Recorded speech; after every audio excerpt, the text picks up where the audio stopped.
It is time for Owen Sheehan's Bluffers Guide in Serbia. Yeah, there's no water cooler in our lives anymore, but there is WhatsApp groups. So it is time to impress all your mates with some half-assed research on Republic of Ireland's opponent, Serbia, tonight. We've got 5 distinct areas we want to break this down into. The first one is Vidic for president. The second one is Wenger 2.0, question mark. The third one is a lopsided defence. The fourth one is Tadic and SMS. And finally, we're going to talk about the new guy, as I've labelled him. You may or may not think he is actually the new guy. Let's start with Vidic for president. This is to do with the Serbian Football Association. Ireland do not have a monopoly over controversy when it comes to football administration. It turns out the Serbian FA have had their own controversy this week because Serbian Football Association President Slavica Kokeza has stepped down, you might have seen, due to links with a criminal group who wanted to stage a coup and kill the president of the country.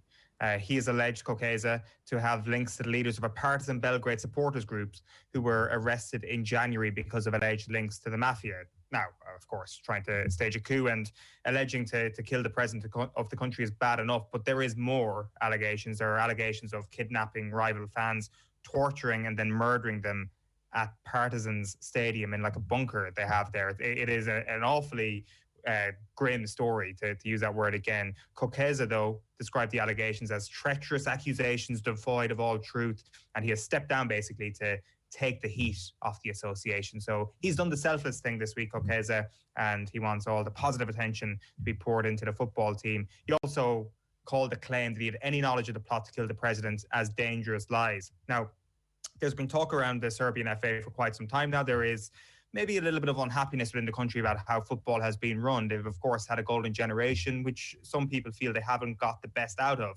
Nemanja Matic is one of those people. He's retired from international football, and speaking about the future of Serbian football, he wants Nemanja Vidic to have a role to play. He said, the plan should have a man who takes over the alliance, and I hope that it will be Nemanja Vidic. Is it time for Vidic?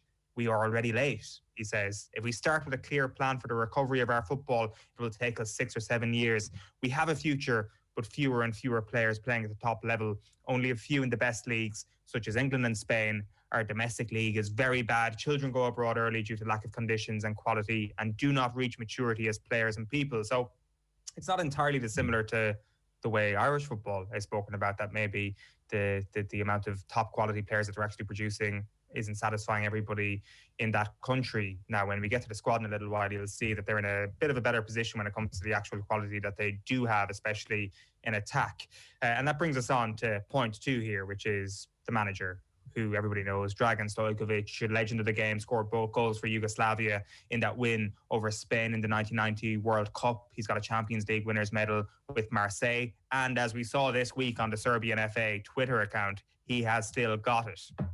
Now, you will have seen Stojkovic, as we can see his incredible skills there. Stojkovic did an interview with a Serbian publication called Mozart Sport over the last couple of days. And one of the lines from that interview was picked up.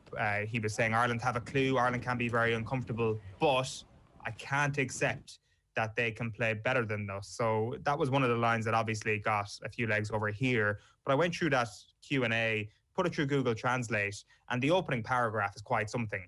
Describing Stojkovic, the journalist said, captivating self-confidence which grabs you by the lapels and speaks right in your eyes. The Serbian national team had numerous selectors, but I don't remember when was the last one who so convincingly, so surely announced the revival and success without even having time to shake hands with the football players and introduce himself by name and surname. I am the selector, Dragan Stojkovic. Now, throughout that piece, they say that one of the biggest aims and one of the biggest challenges for him is to find an identity for Serbian football. Stojkovic says that ID card must be found, and that is connected with the formation, with the tactical ideas. So, what is his philosophy going to be? Remember, it is his first game as Serbia manager tonight. What we can tell, unless you've watched a lot of Stojkovic's teams in China and in Japan, what we can tell is from Arsene Wenger, he might have something similar to the Frenchman in the way he actually approaches the game. Stojkovic played under Wenger for Nagoya Grampus 8 back in the day, a couple of seasons under him. And Wenger, speaking in 2011, said, I would love Stojkovic to be my successor at Arsenal. There are 100 reasons for that. Our ideas are the same and we both strive for perfect football. I knew he was going to have teams playing attacking football with many passes. he has done that, showing he will be a great coach. But unfortunately, life and Unai Emery got in the way of Dragan Stojkovic taking over at Arsenal. So that's what he's going to try and do. Let's, from an Irish perspective, hope that it takes him a little while to actually get up to a Wenger-esque style when it comes to international football. The third thing I want to touch on, this might be clutching at straws a little bit, but I'm going to go for it. Lopsided defence was our third title there, because there was a question from a Serbian journalist in that Q&A as well, which asked him about his thoughts on right backs, because they said formation is one of the items that have changed frequently in previous years. However, the opinion remained that Serbia, due to a lack of quality defenders, especially right backs, should play with three in the last line. Now, of course, we could maybe set up a little bit of a trade here where we give them a cohort of right backs and they throw us a couple of attackers. That would be a brilliant trade on our behalf. Their right backs apparently is where they're lacking. Stojkovic is not under pressure, but there's an expectation that he's going to go with three at the back tonight to try and get around that. He says that he's brought in Gajic and Petkovic, two players that he name-checked in the build-up to this game, as right-backs. They play in the Serbian league. They're not of the quality of their centre-backs, so that suggests their dearth of talent there. Again, I accept I'm clutching at straws here a little bit, but if we were to go through that back three that he's going to play tonight, it looks like it's going to be Stefan Mitrovic of Strasbourg, Uros Spajic of Feyenoord, and Nikola Milenkovic of Fiorentina. Now, this is the guy to watch out for. He can play in the back three. He could also play on the right, really, if they do play a back four. He's 23 years old. He's being linked with Manchester United. He's somebody that we're going to hear a lot about in future years for sure. So keep an eye out for him, Milenkovic. But it could be a back three tonight. But if it's going to be a back four, he will do a more than capable job there. Now, second last is Tadic and SMS, Dusan Tadic, of course, and Sergej Milinkovic-Savic of Lazio. And there seems to be this sort of national moment of concern in Serbia, not unlike Coleman and Doherty about these two, about whether or not they can play in the same team. So what did Stojkovic have to say about this? He said, I heard that story that the two of them can't be together, but I think they can. It just depends on which system, where, how. I think they are different players. Tadic is more creative, an experienced player, he said. Now, Tadic is having an unbelievable season. He's got the most assists in Eredivisie this season with Ajax. He's tied in 5th on the goal-scoring charts as well, with 13 goals to his name. We can get a tweet up here from SofaScore showing just how lethal he's been in recent games, returning attacking returns in each of his last 10 games for Ajax. So he's flying. Whereas with Milinkovic-Savic, he's having a good season with Lazio, but Stojkovic said, why didn't I see him play well in the national team the way the public and we all expect? The club is one and the national team is something else. So there is a sense that Milinkovic-Savic plays well for Lazio, but doesn't actually get the best out of himself for Serbia. In terms of his form, he's upped his creativity this year in Serie A. He's got 8 assists, already his highest tally from a single season. And of course, there are plenty of games left to go. And he's also got 6 goals to his name. If you see them both playing tonight, it's going to be a very exciting prospect from Serbia's standpoint. Again, we just need to hope that they actually don't have that cohesion. But in front of them then brings us to the final point, which is the new kid. And that's very much in inverted commas. There's no Kolarov in this squad, there's no Milivojevic in this squad, but it's still a largely experienced squad. I think most of their starting team tonight will be in their late 20s. But Dusan Vlahovic is not in his late 20s. He's only 21 years of age. He has played 4 times for Serbia in the past. He has already scored an international goal, but still, he's early in his international career. And the expectation, or maybe the hope, is that he's going to lead the line tonight, because he scored 12 goals in Serie A this season for Fiorentina. AC Milan and Spurs are sniffing around him. He scored a hat-trick against Benevento recently, which is worth checking out. Not for his first 2 goals, they were fox-in-the-box goals, but for his third goal, which was an absolute screamer. So you could be forgiven if you're a Serbian football fan and getting carried away with this guy, because he's brilliant. They've got brilliant depth up front as well. They've obviously got Alexander Mitrovic and Luka Jovic, who is starting to rediscover his previous Eintracht Frankfurt form by rejoining Frankfurt this season.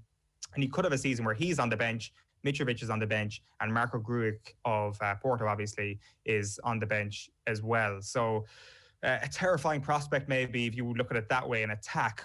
But who knows, maybe their lack of depth at right back could come back to cost them. One can hope tonight, Ger. You basically said they're brilliant apart from right back.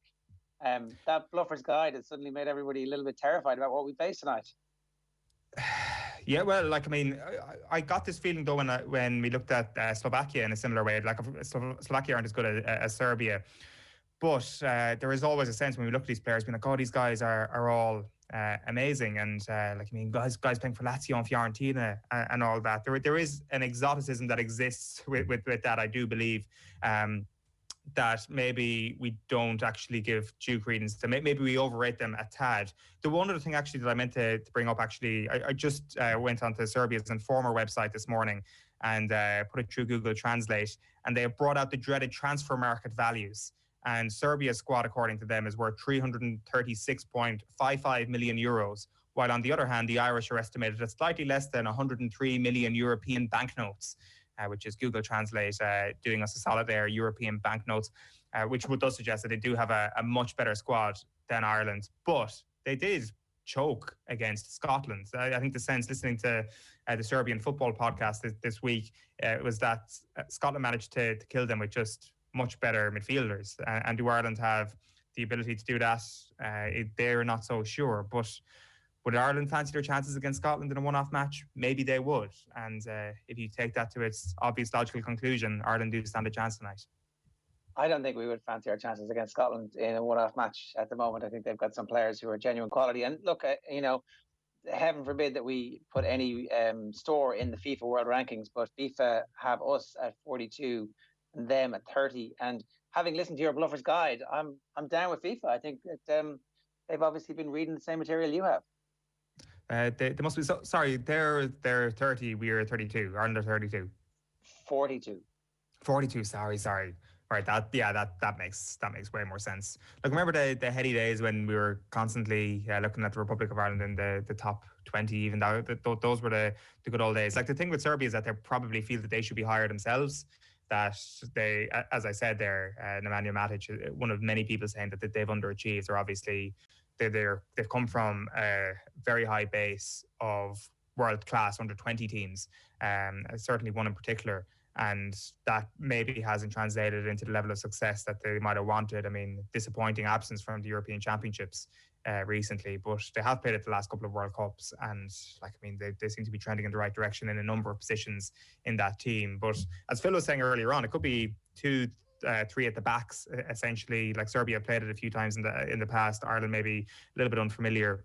It would make for a very exciting game if that was the case, even if Stephen Kenny's never going to go there.